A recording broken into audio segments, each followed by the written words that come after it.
Okay, and welcome to a ride to Best Buy. And why would I be going to Best Buy, you ask? Well, that's a very good question. And the reason being is that I'm going to get a card reader. Because apparently you need a card reader to see things. Or to plug in a card into the computer so you can actually view media. It's a little old school, but I mean, you know, whatever. Dude, like, what is up with you? Anyways.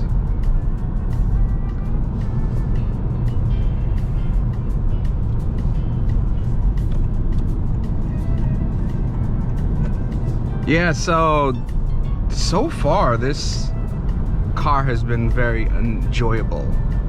The way it drives is just awesome. I mean, look, I really don't need to keep my hands on the wheel.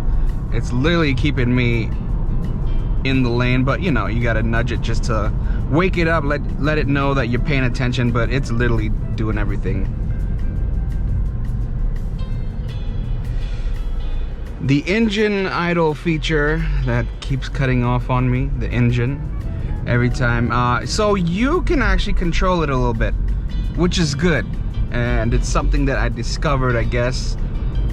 Well, basically what you do is when you come to a complete stop, depending on how deep you press the pedal, the brake pedal, will kind of let the car know if you really want it to cut off. If you think this is gonna be a long red light that you're gonna be waiting at, you press the brake pedal a little bit more and it'll cut off the engine. And then as soon as you let off the brake, but if you have brake hold enable, you don't have to keep your foot on the brake. So as soon as you press the gas, it restarts the engine and goes right away. So it's not that much of a delay, it's not that bad. The only thing that is of concern is the longevity of that feature and the effects it has on your spark plugs. Because it's, well, I mean, whatever it is that starts and stops the engine, you know. I don't go too deep into the technical aspects of it, but I am at 937 miles, so yeah, pretty cool.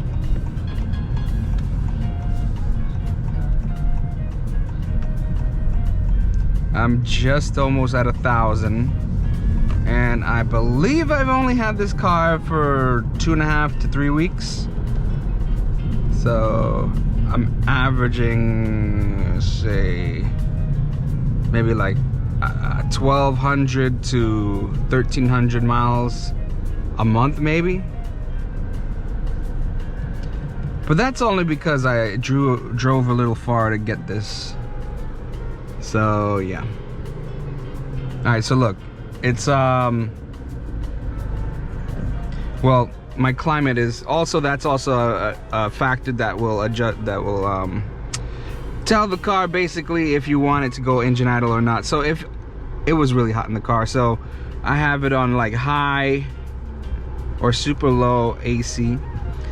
So if I adjust the AC up to 70 or 72 or something like that and bring the fan speed down a little bit, then it will have enough, because I think part of it has to do with your battery as well.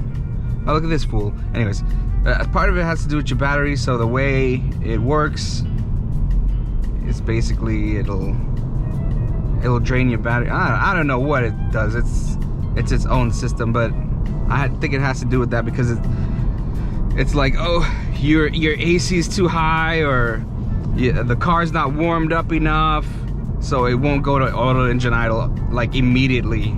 You have to let the car like warm up first and stuff. So yeah.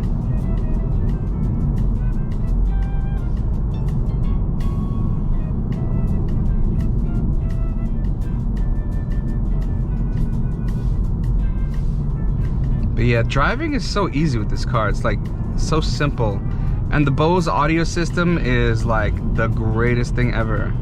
The greatest thing ever, let me tell you. The sound quality is incredible. It's better Now, it's a little weird, but to me, it's better than the sedan model. For some odd reason, the sedan Touring also has the Bose audio system. But I think because this is a hatch, and because of the way it's shaped, and because of the spacing, it has more spacing in the back or something, or maybe more rounded. I don't know what it is, but the boom and the deep bass is just much better on the hatch than it is on the sedan. So I don't know what's basically allowing that to happen, or if it's just like they put more boom into the hatchback version. I don't know, but it is sounding way better. Because I tested it. I tested the sedan one, and now I have the hatchback. And I like the way the bass sounds on the Bose system for this one. But I kind of tuned it a little bit because, you know, now that it's actually, I own this thing, I tuned the sound settings just the way I like it. I put like about 2 steps backwards to just focus more of the bass towards the back end of the car. Oh, great, look at this. Always a bottleneck here. Are they ever gonna fix this? Are they ever gonna put a traffic light here? Because there is an accident in this spot every single day, and I guess they don't get the point. People go and then they stay in the middle right there, and then there is back and forth traffic. They can't see because there's a car blocking them what incoming, so they'll peek forward a little. A car doesn't see him coming out and just smashes into them. Happens every day. You would think by now they'd get the point. There needs to be a traffic light in that spot, but oh look, so there it is. It cut off on me. So you see the little green icon lights up to let you know that the engine cut off. And yeah, the car got super quiet. Like if I take this off, listen to how quiet that is. It basically sounds like the car is off, which it kind of is.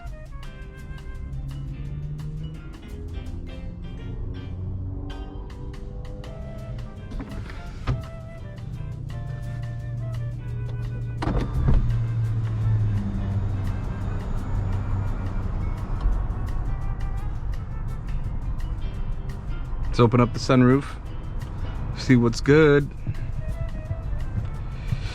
Okay. I like that they put parking sensors on the Touring. I mean, it's not something that I necessarily need because we have a backup camera and whatever. But yeah, parking sensors are nice to have. Mostly for my wife because she's the one that, you know, can't really average out things that well. If she's watching this, there you go. I said it. I didn't say it in front of you, but I did say it. I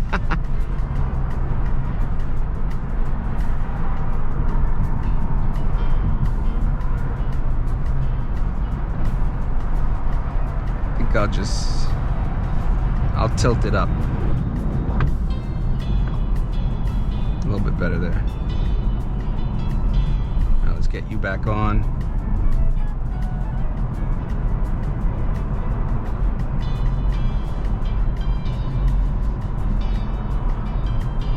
Could this Jeep like get out of my blind spot?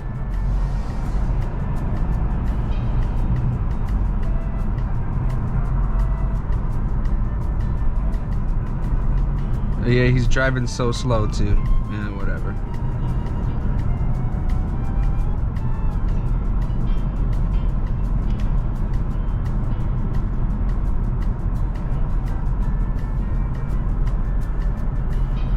So I set the cruise. It's tracking the car in front of me. It should be braking on. Oh, well, this guy's gonna come over, so let me give him a chance. This is, you know, some things Honda sensing is not gonna really see. So you see the guy wanting to come over. It's not gonna brake for the guy to just give him a chance. This is something that you, as the driver, has to do, apparently. So, yeah. What else can I say? You got garage openers. I don't have a garage, so I don't really need it, but it's nice to have. The auto dimming mirror is nice. It dims out people with high beams right behind you that are super annoying at night, especially in Florida, where people cannot see because the roads are dark and there is not enough lighting sometimes. So they put on their high beams even when there's a car in front of you.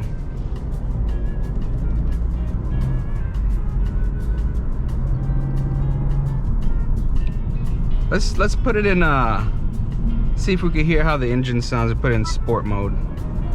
You could hear it get a little bit louder, a little bit more aggressive. Those paddle shifters. So I'm in 3rd gear. Ooh, okay. On throttle, let's go! Alright, let me stop.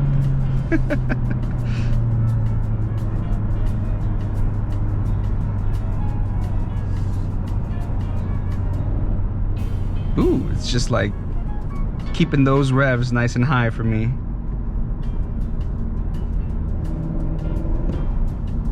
Yeah, it's a lot more fun. Look, it's downshifting me automatically. It went to D3 to D1 on its own. And again, it's not shifting because it is not a manual. It's a CVT. Idle stop is interrupted because of the drive mode. So if you are in sport mode, it's not going to engage the auto engine idle because you are in sport mode. You want to be aggressive. So yeah.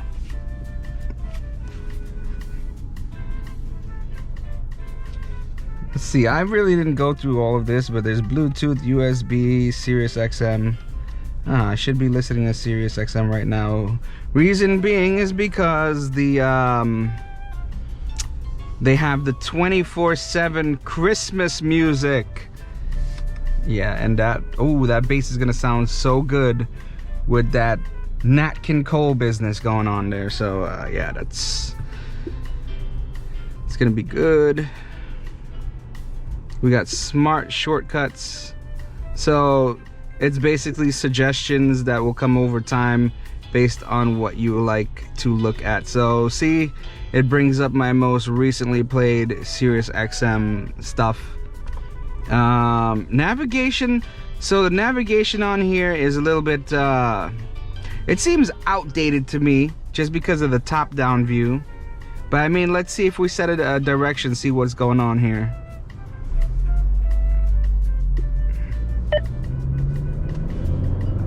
Best Buy. I don't know. Oh, did you? I'm in manual. Please say again. Take me to Best Buy. Please say again. Oh my God. Best Buy. Make sure there is no background noise, then try again. Yes, ma'am.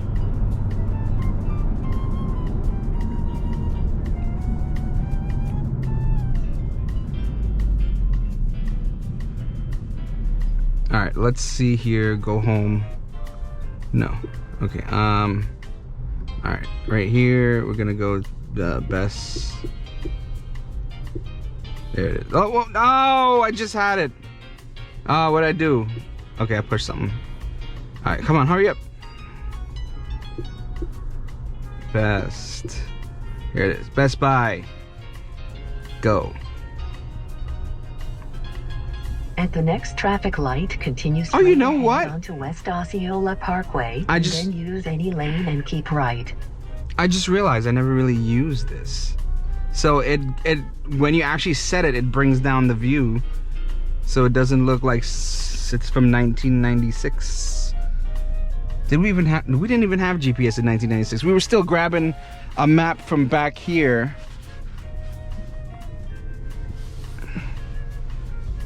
Look, oh, it also tells you what street you're on, which is nice. Right here. So normally on a touring mile, you would find this. Now continue straight ahead and then keep right onto West Osceola Parkway.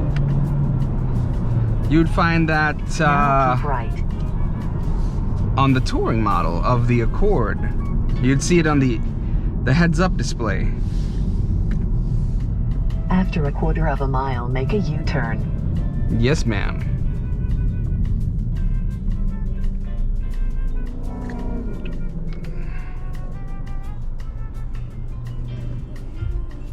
No, don't play music. Well, how do I stop? Oh, well, bring down the volume. How about that? Okay. And we CarPlay, and then my Super Mix.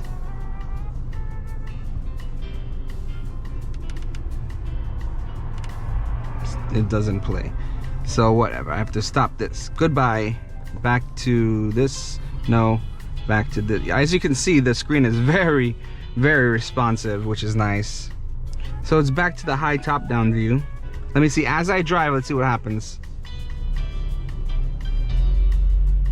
On throttle, let's go! Alright, let me stop. It's got some nice pulling power. Make a U-turn. Yes, ma'am. Oh, what's that smoke going on over there? Looks like a burnout. Now make a U-turn. Oh dear Lord. If that light down there turns to green, I am going through this. Just saying. Because that light takes 3.5 years to change to green. Ooh, there's a bike event going on. You see that?